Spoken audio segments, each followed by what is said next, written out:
येथे Swift Dzire गाडी चालकाचा गाडीवरील ताबा सुटल्याने गाडी पुलाखाली कोसळली।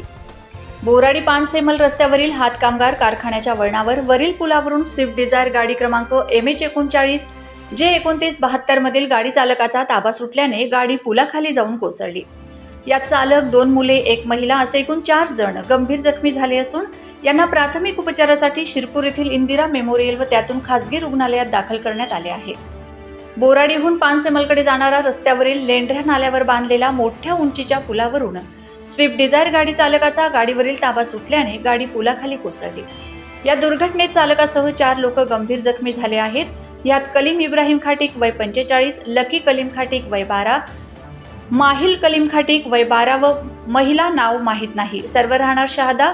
हे सर्व स्विफ्ट डिझायर गाडीने बोराडी मार्गे शहादाकडे जात असताना वळणावर गाडीवरील ताबा सुटल्याने गाडी पुलाखाली जाऊन कोसळली। सदरची स्विफ्ट डिझायर गाडी क्रमांक MH39 J2972 बोराडी मार्गे शहादाकडे जात असल्याचे प्रथमअंशी पाहणाऱ्यांनी सांगितले आहे। या गाडीत चालक, 2 मुले व 1 महिला असल्याचे देखील सांगण्यात आले। बोराडी परिसरात अनेक पुलांना संरक्षण कठडे नसल्या कारणाने असे अनेक अपघात होत आहेत।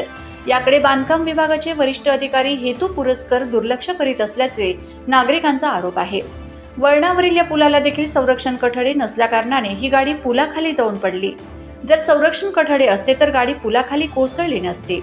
तसेच अंबडनालावरील पूल, नांदेड गावाजवळील वळणावरील लहान पूल, वाघाडी गावाजवळ लहान पूल या अनेक पुलांना संरक्षण कठडे नसल्यामुळे अपघात होत असल्याने नागरिकांनी तीव्र नाराजी व्यक्त केली आहे।